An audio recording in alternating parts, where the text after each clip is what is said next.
At Starbound, we tell stories the human way, not with artificial voices or AI slop. After all, what's HFY without humanity? Subscribe to keep it that way. I'm Larissa. Let's begin. The morning air at the 313th carried that particular bite that came right before winter truly set in, the kind of cold that made breath fog and fur fluff out involuntarily. Frairen stood with Himmel and Zetrin near the edge of the outdoor training field, the same sprawling expanse of dirt, berms, and tactical obstacles they'd used for the Mandarin combat scenarios just weeks prior. The field still bore the scars of that engagement, boot prints pressed deep into the mud that had since frozen solid, scorched patches where grenades had detonated, and one particularly nasty gouge in the earth where Vartil had nearly lost his leg. Now arranged in neat rows before a makeshift stage of sandbags and equipment crates stood roughly 50 recruits, 20 Yorpal with ears swiveling nervously, 12 Poit shifting their weight and murmuring amongst themselves, and 8 Karlaken with their hoods half flared in more than obvious anxiety. Behind them, laid out on tarps like some kind of morbid museum display, sat 10 flame units, bulky tanks connected to nozzle assemblies, the new flamethrowers that everyone was talking about. Drill Sergeant Marshall strode out onto the makeshift stage, her campaign hat pulled low and her blonde hair tied back in a regulation bun. She stopped at the center of the sandbag platform, placed her hands on her hips, and surveyed the assembled recruits with that gaze all sergeants had, the expression of a predator sizing up prey. "Good morning, my little star babies," she called out, her voice traveling across the field with that particular drill sergeant projection that could make a whisper sound like thunder. "I trust you all enjoyed your brief respite from dying horribly. I hope you used that time to reflect on your mistakes, write letters home, and make peace with whatever gods you pray to." She grinned, showing teeth. "Because today, we're going to teach you how to play with fire." Frairen's pink eyes tracked across the assembled Yorpal, and she felt a small surge of something that might have been pride when she spotted Mekya, standing in the second row, the pink-furred female's posture ramrod straight and her ears forward with focus rather than fear. Beside her stood the 2 males from the agricultural world drop, Trimmy and Kelvik. If Frairen remembered correctly, both of them looking leaner and harder than they had before the Mandarin mission. Trimmy especially had changed. Gone was the uncertain recruit who'd frozen in the field, replaced by someone who stood with his weight balanced and his eyes alert, scanning the equipment laid out before them like he was already calculating how to use it. Frairen glanced sideways at Himmel and Zetrin, catching the way Himmel's orange eyes lingered on a particular cluster of Poit recruits, and how Zetrin's hood flared just a tiny bit when his gaze found a pair of Karlaken standing with their tails coiled in that ready position the Karlaken were so fond of. What struck Frairen most, though, wasn't seeing their best recruits among the chosen. It was seeing the change in all of them. Every Yorpal in that formation, whether she recognized them or not, had that same look now. Their ears weren't pinned back in submission or uncertainty. They were swiveling, tracking, alert. Their tails weren't tucked. They hung loose and ready the way a predator's would. Even their stance had changed, weight distributed, knees slightly bent, ready to move. These weren't the fresh-faced volunteers who'd stepped off the buses months ago, wide-eyed and naive about what Earth training really meant. These were soldiers who'd seen death sprint at them on grafted legs, who'd smelled blood and burnt flesh, who'd learned that freezing meant dying. That agricultural world had broken something in them, the part that thought war was glorious, maybe, or the part that believed they were invincible. But it had forged something too, something harder and sharper than what they'd arrived with. "Don't you think we should be training too?" Zetrin's voice cut through Frairen's observation, his forked tongue flicking out as he spoke. She turned to find the Karlaken staring at the flame units, his gaze hard to read. "We never received this particular training during our time as recruits. What if we're deployed and need to use one of these things? We'll be just as lost as they will be." His hood flattened, and he glanced at both Frairen and Himmel. "I'm serious. The humans are rolling out new equipment and we're supposed to lead these recruits, but we don't even know how to operate the very weapons we're teaching them about. Himmel snorted, a sound that came out more like a giggle. Maybe you need the training because you kept running back to your capsule during the drop. Hard to use a flamethrower when you're sprinting in the opposite direction. Frairen's muzzle pulled into a grin, showing too many teeth. Tactical retreat, wasn't it? I'm sure the flame units come with an attachment that lets you spray fire behind you while you're implementing your strategic withdrawal. I was not carrying the right weapons, Zetrin protested. There is no sense in dying needlessly when you can reposition and... Run away?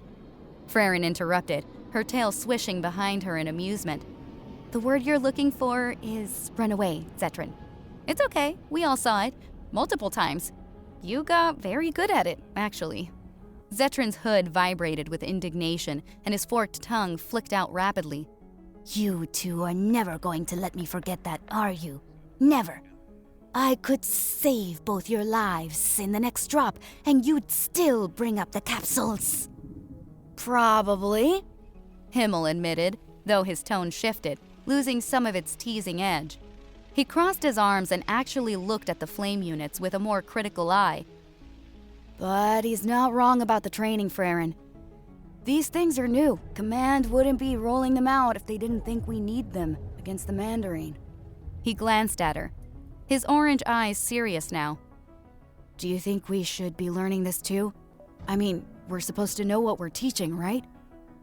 Frairen's ears flicked forward as she considered the question. Then she shrugged. We watch for now. Earth already gave us the strength to carry these things without our spines snapping. All we need to do is listen and learn the techniques. Besides, she added with a smirk, if Drill Sergeant Marshall catches us not paying attention, she'll make us demonstrate it in front of everyone, and I'd rather not be a guinea pig for something that shoots fire. Down on the makeshift stage, Drill Sergeant Marshall was already directing the first group of 10 recruits forward, 5 Yorpal, 3 Poit, and 2 Karlaken. They approached the flame units showing visible hesitation, their movements slow like they were approaching sleeping predators.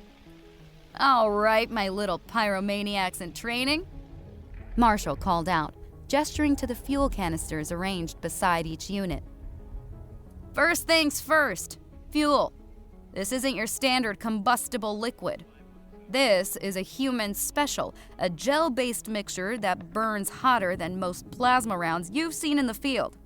Sticks to whatever it touches and doesn't give a damn about wind or rain. She picked up one of the canisters, holding it up so everyone could see. The mixture uses a polymer thickening agent combined with a hydrocarbon base, specifically designed to maintain combustion even in adverse conditions. You're looking at temperatures exceeding 1400 degrees at the point of contact. For those of you not familiar with human measurements, that's hot enough to melt most standard infantry armor plating within seconds. The recruits stared at the canisters like they'd just been told to handle live grenades, which, Frairen supposed, wasn't too far from the truth. Marshall set the canister down and pointed to the connection port on the back of one of the flame units. You're going to attach these to the fuel intake valve here. Twist clockwise until you hear it click 3 times. Then check your pressure gauge on the side of the tank. You want it reading green, which means you're at optimal pressure. Red means you're either overpressurized and about to turn yourself into a firework, or underpressurized, and you'll get a sad little fart of a flame instead of the jet of death you're aiming for. She demonstrated on her own unit.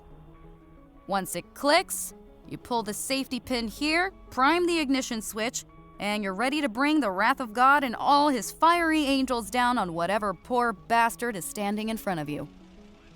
The recruits followed her instructions, some of them with shaking hands. Frairen noticed Mekya's pink fur was fluffed out more than usual, and even Trimmy, who'd shown such confidence earlier, was moving slowly, like he was defusing a bomb rather than loading a weapon. One of the Poit recruits fumbled his canister and nearly dropped it, catching it at the last second with a strangled squeak that made several humans in the observation area chuckle. Marshall didn't comment, just watched until all 10 recruits had their units loaded, primed, and ready. Good. Now you see those targets? She pointed to a row of mannequins set up about 20 meters away. Crude things, made of straw and cloth dressed in mock enemy armor. You're going to point your nozzle at those targets, not at each other, not at the ground, not at me. Though some of you look like you're considering it. At the targets. Understand? There was a moment of hesitation, a collective breath held across the formation as the 10 recruits hefted their flame units and turned toward the targets. The weapons were bulky, awkward, the kind of thing that required both strength and balance to wield properly. Frairen could see muscles straining, tails swishing for balance, hoods flaring as the Carlaken fought to keep the weight steady. But they managed it, each one getting their nozzle pointed downrange, fingers near triggers they hadn't been told to pull yet. The hesitation was there, the fear of holding something that could turn them into a living torch if they made one wrong move. Those burning tips look scary, Himmel muttered from beside Frairen, his eyes tracking the trembling nozzle of the nearest point recruit. Not as cool as my 40mm grenade launcher, obviously, but I don't know. There's something angry about it, like humans are going back to the caves and throwing fire at things that go bump in the night. He paused, tilting his head thoughtfully. Actually, maybe it is as cool as the grenade launcher. All right. Marshall's voice cut through the tension. On my mark, you're going to squeeze that trigger and give me a 2-second burst. Not 5 seconds. Until the tank runs dry. 2 seconds. We're not trying to recreate the surface of the sun here. We're trying to teach you control. She paused, pacing behind them. Ready? And fire! The world erupted in orange and yellow as 10 jets of flame screamed out from the nozzles, the roar of combustion drowning out everything else. The heat was immediate and intense. Even from where Frairen stood, she could feel it wash over her face, making her ears pin back instinctively. The mannequins didn't just catch fire, they exploded into flame, the gel mixture clinging to the straw and cloth like napalm. But not all the bursts were equal. One of the Carlaken held his trigger too long, his burst stretching to 4 or 5 seconds, the flame wavering as his arm shook from the weight and recoil.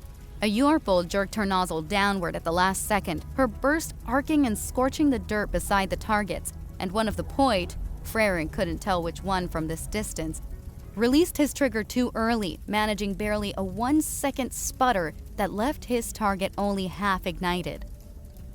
Ceasefire! Ceasefire! Marshall's voice boomed across the field, and the flames cut off instantly, leaving only the crackling of burning straw and the smell of burning gel in the air. Carlaken, second from the left. Did I say 5 seconds or 2 seconds? Frairen felt a small surge of satisfaction as she scanned her Yorpal recruits. Mekya's burst had been textbook. 2 seconds, steady aim, target fully engulfed. Trumi and Kelvik had both done well too, their mannequins burning nicely without any of the wild spray or premature cutoffs she'd seen from some of the others. Not perfect, maybe, but solid. Her pups were learning, adapting, getting harder with every training cycle. She crossed her arms under her chest, her tail swishing once behind her in pride. Looks like one of the point got a little trigger shy. Zetran observed from her other side, his forked tongue flicking out in what was definitely amusement now.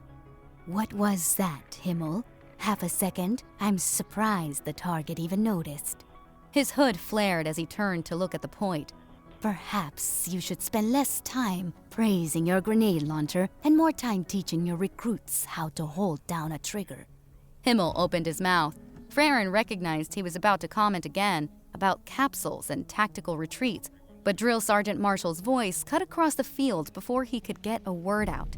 All right, listen up, Marshall called out, pacing behind the recruits as smoke continued to rise from the burning mannequins. What you just did was the easy part. Static targets, no wind, no pressure, no corpses sprinting at you with grafted claws. Out in the field, it won't be this simple. She gestured toward the smoldering remains. You're going to be using these primarily in 2 scenarios. First, pre-engagement cleansing. Think back to that agricultural world. Those Mandarin bodies lying in the fields before they woke up and tried to tear your throats out. Fire solves that problem real quick. You saturate the area, you burn the bodies, you deny the enemy their reanimated shock troops before they become a threat. Marshall stopped pacing and turned to face the recruits directly, her expression hardening. Second scenario, mid-battle targeting. That's where it gets messy. You're going to have friendlies moving around you, hostiles closing fast, chaos everywhere.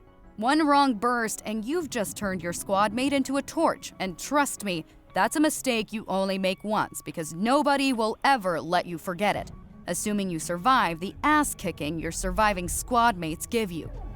She pointed to the flame units. For the rest of today, we're going to drill on target discrimination. You'll learn how to track moving targets, how to judge safe firing lanes, how to communicate with your team so everyone knows when and where the fire's coming. You will learn discipline with these weapons, or you will wash out. There is no middle ground. Understood? Yes, Drill Sergeant! The recruits chorused, their voices stronger now, the initial fear giving way to focus. Frairen glanced at Himmel and Zetrin, catching both of their eyes. Himmel nodded and Zetrin's hood settled back against his neck. They didn't need to say it out loud. They'd all reached the same conclusion. They'd hang back, observe the training, absorb the techniques, and then later, when the recruits were done for the day, they'd get their hands on the flame units themselves. No sense in looking incompetent in front of the pups when they could figure it out on their own time. As Marshall began organizing the recruits into firing lines for the next drill, Frairen felt her mind drift briefly to the conversation she had with Rayburn. The talk about promotion, about moving up the chain. Part of her had been excited at the prospect, proud even. But standing here, watching her Yorpal learn to wield fire, seeing Trimmy and Mekya and the others grow harder and sharper with every passing day, this felt right.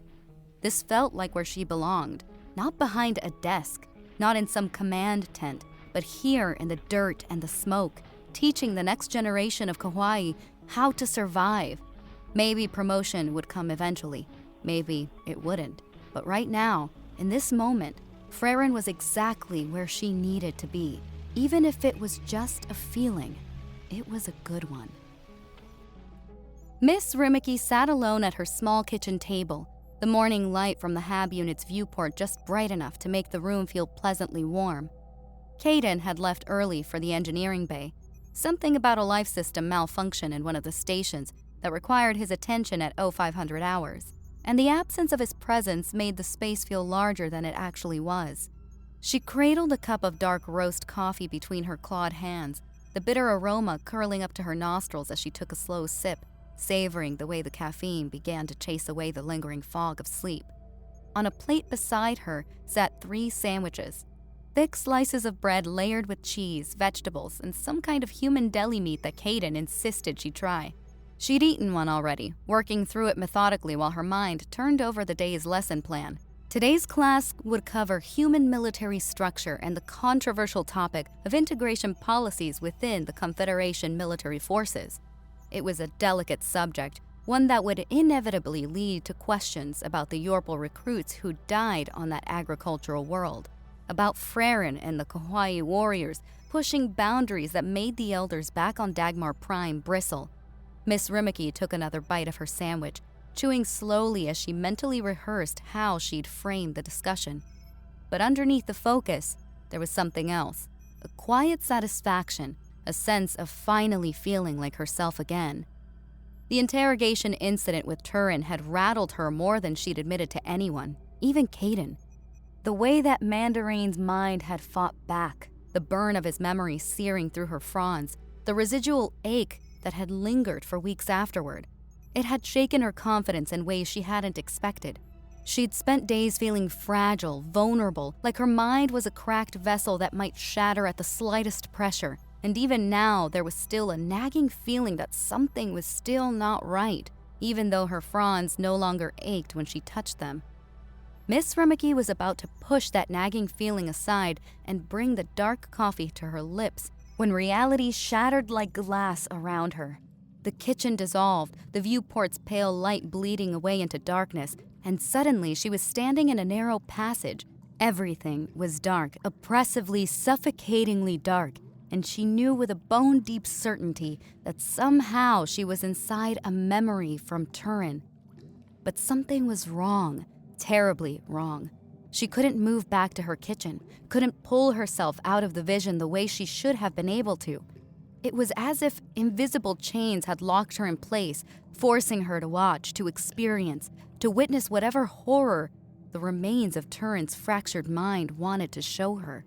She tried to stand straighter, her fronds flaring instinctively in alarm, and that's when she saw them, two figures silhouetted against a doorway, ahead, the only source of light in this suffocating darkness. Turin's bulkier frame was unmistakable, and beside him walked another mandarin, smaller, more cautious. They moved toward her, and Miss Rimiki's instinct was to step aside, to get out of their way. But before she could even try, they walked through her. The sensation was nauseating, like being submerged in cold water and hot oil simultaneously, a wrongness that made every scale on her body want to crawl off and hide. This was just a memory, she reminded herself desperately. Just a memory. But it didn't feel like just a memory. It felt real. Too real. Turin!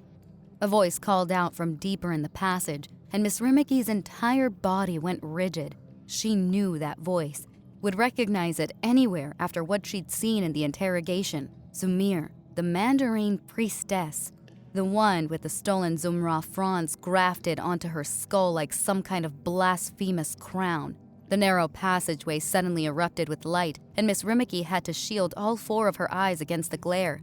When her vision adjusted, she saw her, Zumir, standing in the center of what looked like a crude chamber carved from stone.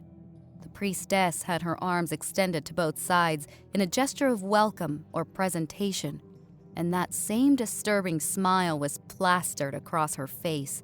The blood-orange circlet sat upon her head, and from it sprouted the fronds. Zumra fronds. The sight of them made Miss Rimiki's stomach turn, made her own fronds ache with phantom pain. But it was what Zumir was gesturing to that made Miss Rimiki's blood run cold.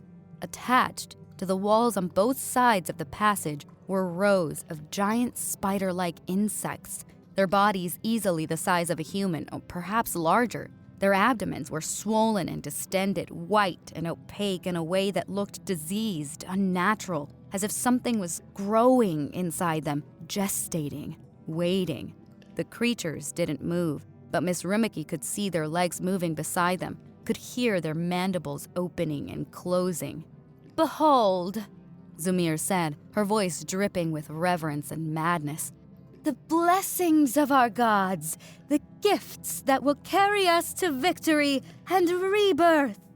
Miss Rimiki watched as Turin's body began to shake, and then, suddenly his knees buckled, sending him crashing to the stone floor.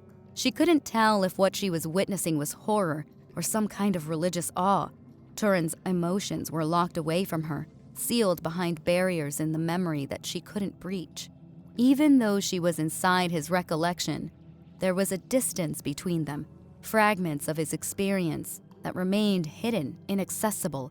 It was like watching a play through frosted glass, able to see the shapes and movements, but never quite understanding the full depth of what was happening. Turin's forehead pressed against the cold stone, his body prostrating itself before Zumir with complete submission. "What am I seeing?" His voice came out ragged, desperate. "Guide me, priestess. Show me the path of the assimilators. Show me how to become more than what Kalkiri's failing strength has made us." Zumir's smile widened, revealing sharp teeth behind dark lips. Her red eyes, red as freshly spilled human blood, gleamed with something between triumph and madness as she looked down at the prostrate mandarin before her. She looked tall. The stolen Zumra fronds writhed atop her head like a crown of living serpents. Her fur-tufted tail swished behind her as she gestured again to the grotesque insects clinging to the wall. "Those foolish Yorpal," she said, her voice dripping with contempt. "They believe Earth changes them. They think human gravity and human training makes them strong." She laughed, a sound like breaking glass. But that is merely the reshaping of flesh, Turin. What I offer you is true change, the kind of transformation that only those truly blessed by Kalkiri can undergo, not merely assimilating body parts and skills from lesser races, but improving them, perfecting them, evolving beyond what any other Mandarin has achieved. She stepped closer to Turin, her mismatched legs, one Mandarin, one Optic and Talon, pressing against the stone. This is what separates champions from cattle, Turin. The insects can break you and remake you. You become a weapon that can defeat even the humans and their pet soldiers. Her smile turned predatory as she looked down at him, her stolen fronds spreading wide like wings. That is, if you are chosen. Turin's voice came out in a rush, desperate and fervent. I will do anything to serve, to become what we need to be. I reject the old ways' weakness. I embrace the new path. Please, priestess, let me be chosen. Let me prove myself worthy. Sumir's red eyes gleamed, and she gestured toward the nearest of the grotesque insects with one clawed hand. Then all you must do is touch it, Turin. Place your hand upon the abdomen, and the blessing within will know your heart. If you are worthy, if you are truly chosen, you will feel it. The connection will be immediate, undeniable. If you are rejected. She paused, her smile never faltering. Well, then you may join the others and try again when you have proven yourself through blood and conquest. Turin rose slowly to his feet, his movements reverent, almost ritualistic. Miss Rimiki could see the anticipation radiating from his posture as he turned toward the wall where the massive spider-like creature clung. He moved forward, each step slow, and Miss Rimiki found herself holding her breath despite knowing this was only a memory. Turin's hand extended, fingers trembling as they reached toward the swollen white abdomen. He hesitated just before contact, his hand hovering mere inches away from the diseased-looking surface, and Miss Rimiki could see the muscles in his arm tense with uncertainty. Whatever was inside that creature, whatever blessing Zumir promised, Turin both craved it and feared it. Turin's fingers finally made contact with the pale, swollen surface, and immediately, Miss Rimiki saw his body go rigid with shock. The abdomen rippled where he touched it, the white membrane becoming translucent, almost liquid, and then his hand began to sink into it, not slowly, rapidly, hungrily, as if the creature was drinking him in. His fingers disappeared first, then his wrist, then his entire forearm was consumed by the white flesh. Turin gasped, his eyes widening in horror as the absorption accelerated. His shoulders vanished into the abdomen, then half his torso. It burns! Turin screamed, his free hand clawing at the stone wall, trying to find purchase, trying to pull himself back. It burns, priestess! Help me! Get it off! Get it off! His voice cracked. Half his body was inside now, the white membrane eating him alive. Zumir stood perfectly still, her expression calm, almost bored. You must resist the pain, Turin. Accept the blessing. Allow yourself to be swallowed, to be unmade and remade. This is the path you chose. This is what it means to become a champion. Her voice was steady, instructional, as if she were teaching a child how to hold a blade. Stop fighting. Surrender to it. Turin's head whipped toward her, his red eyes wild in terror, his free hand still scrabbling uselessly against the stone. I can't! But the fear overwhelmed whatever faith he'd had moments before. His panic became pure animal instinct, and with a desperate guttural roar, he planted his free hand against the insect's thorax and shoved with everything he had. The creature made a sound, a wet, chittering shriek, and suddenly, Turin was ejected, thrown backward onto the stone floor in a heap. His hand, the one that had been absorbed, was blackened and blistered, the flesh charred as if he'd thrusted it into a fire.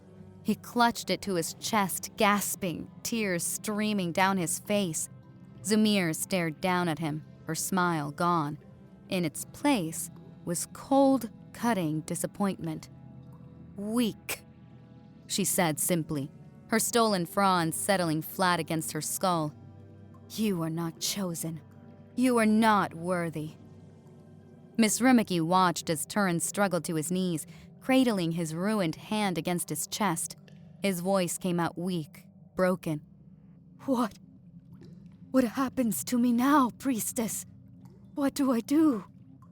Zumir's expression didn't soften. If anything, it grew colder. "You will be given a chance to prove yourself worthy through blood, Turin. There is a mission, a human vessel, lightly defended, prime for capture.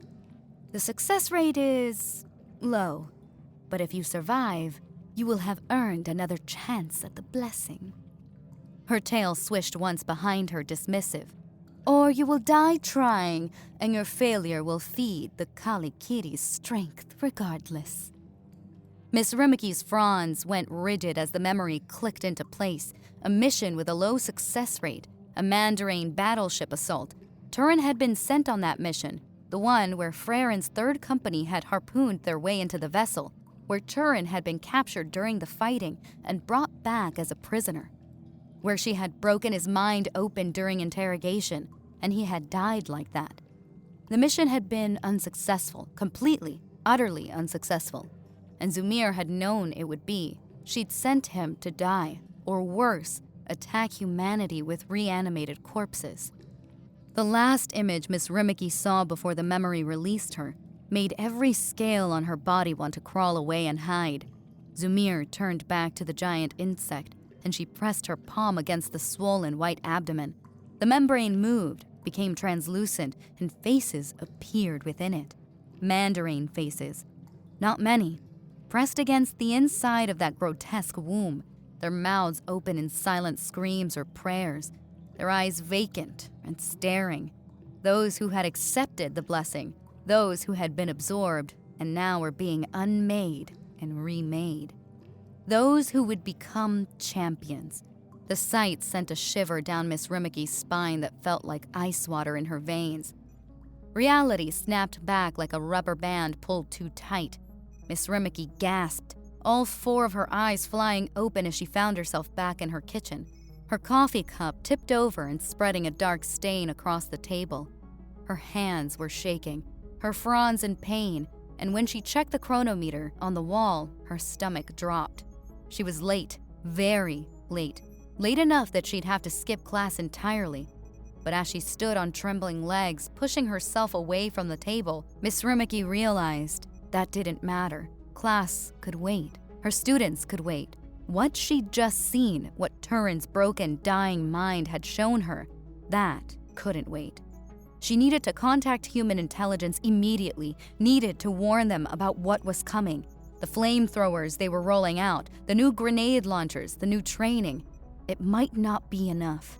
Not against what Zumir was creating in those dark chambers. Not against champions who had been unmade and remade by whatever unholy process those insects carried in their wombs.